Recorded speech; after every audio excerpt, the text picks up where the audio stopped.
Como vocês já viram aqui muitas vezes eu falando dos requisitos da união estável, alguns aspectos procedimentais, nesse vídeo nós vamos falar do passo a passo da ação de reconhecimento de união estável, ou seja, eu vou falar sobre os aspectos processuais dessa ação que serve justamente para garantir inúmeros direitos aos companheiros, seja no caso do falecimento de um deles, ou no caso de dissolução dessa união estável, que equivale como se fosse o nosso divórcio. Então, depois da vinheta, nós vamos entrar nesse tema.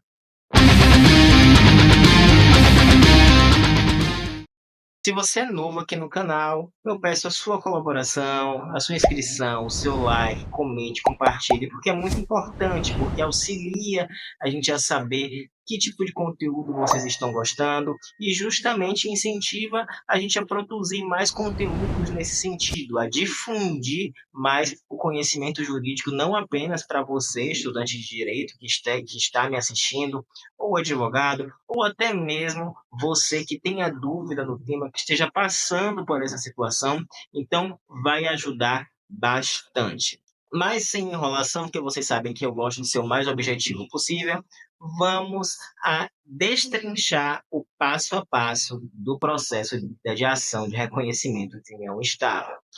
A ação de reconhecimento de união estável, ela é um processo de conhecimento, ela não é um procedimento especial, então, portanto, vai correr na vara de família, justamente pelas vias ordinárias.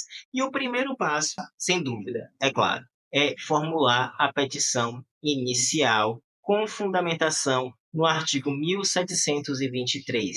E é nessa petição inicial que você vai demonstrar todos os requisitos exigidos por esse artigo. Lembrando que esses requisitos são convivência pública, duradoura, contínua e com o intuito de formar família.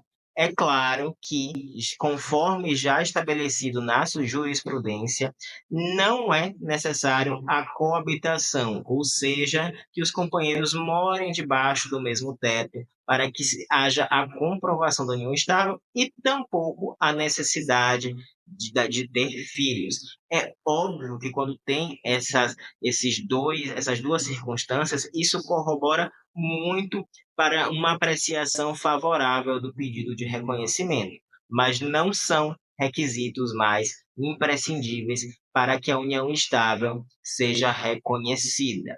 Então, comprovando esses requisitos, descrevendo o que necessita a instrução probatória. E essa instrução probatória quer dizer por quê? Que a petição deve ser instruída com maior quantidade de documentos que corroborem a existência da união estável. Há casos, por exemplo, que a união estável está tão configurada conforme as provas apresentadas que ela pode ser reconhecida dentro do próprio processo de inventário quando for uma união estável pós-morte ou pós-mortem. Então, é necessária essa instrução probatória, sobretudo também no que se diz respeito à concessão de medida liminar. Por exemplo, o direito real de habitação, que os ex-companheiros têm direito de morar na casa, que foi o lar, né, onde eles tinham a convivência conjugal. Além disso, essas provas elas são livres, ou seja, elas podem ser desde provas documentais, como por exemplo, plano de saúde e que o companheiro conste como dependente, comprovante de residência em comum, conta conjunta, testemunhas que justamente vão auxiliar o magistrado a entender a dinâmica de convivência do casal, se eles eram apenas namorados ou se a sociedade, como eu falo, a comunidade enxergavam eles como casados, entre outras provas. E hoje, com a rede social, com as declarações que as pessoas fazem publicamente, meu marido, minha mulher, e não necessariamente eles passaram por um casamento formal, isso auxilia muito no processo de reconhecimento de união estável. O interessante a saber é que o próximo passo desse processo é justamente a audiência de conciliação. Como é um procedimento comum, a audiência de conciliação tornou-se obrigatória no Código de Processo Civil. Entretanto, caso as partes não tenham interesse na audiência de conciliação, ela não vai ocorrer, tá? E aí partimos para a audiência de instrução e julgamento, onde poderão ser apresentadas novas provas e o próprio juiz pode solicitar a apresentação de documentos, laudos periciais, se for o caso, e por aí em diante.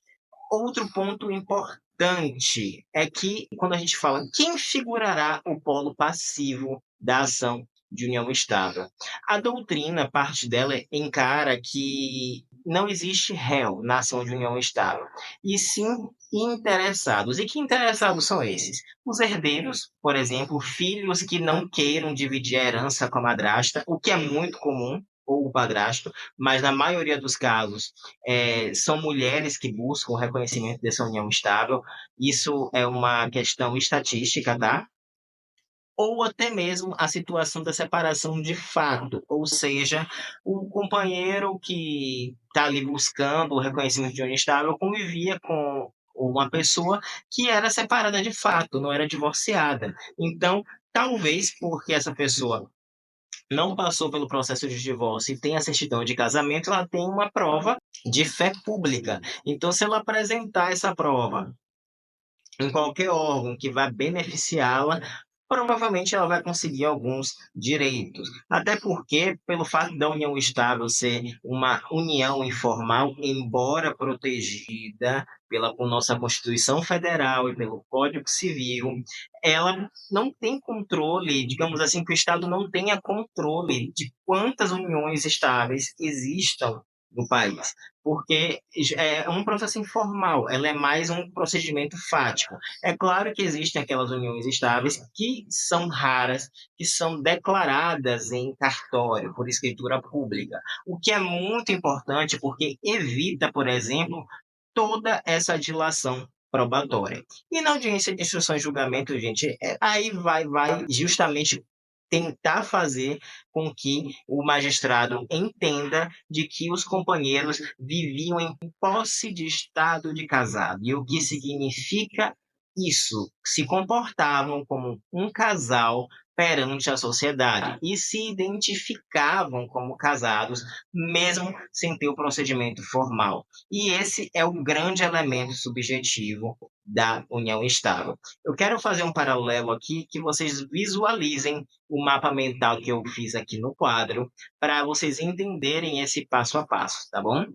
E qual será, né, justamente os efeitos da sentença de união, da ação de união estável? Vale ressaltar que é uma ação declaratória e não condenatória, então ela vai declarar a existência de uma relação jurídica. E quando uma relação jurídica nasce, é óbvio que nós temos direitos e obrigações. Ela vai gerar direitos e obrigações.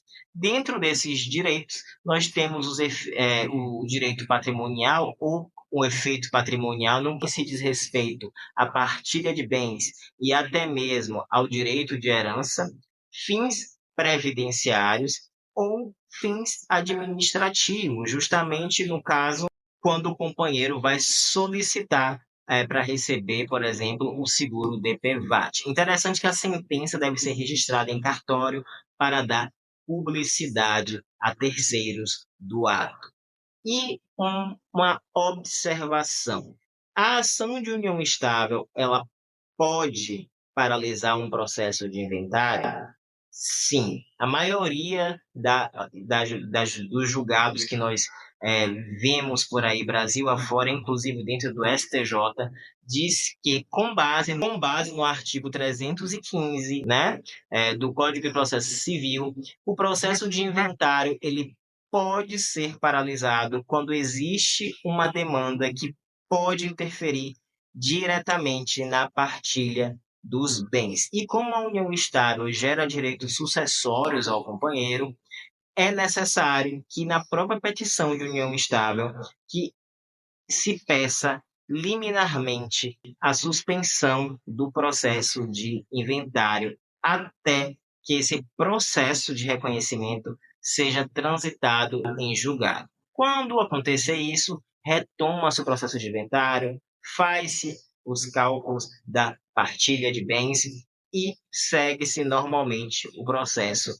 de inventário. Então, basicamente, esse é o passo a passo da ação de reconhecimento de união estável. É um processo complexo, geralmente demorado, mas que você tem que seguir essa ordem para que você garanta a maior efetividade do reconhecimento desse modelo familiar.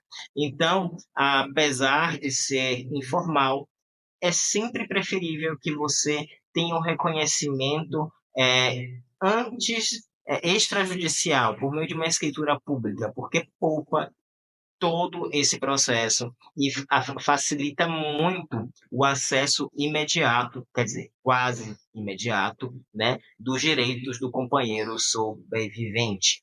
Então, é isso aí, pessoal. Se vocês gostaram desse vídeo, não deixe de curtir, não deixe de se inscrever no canal, que é muito importante. Eu espero que você fique bem e até a próxima.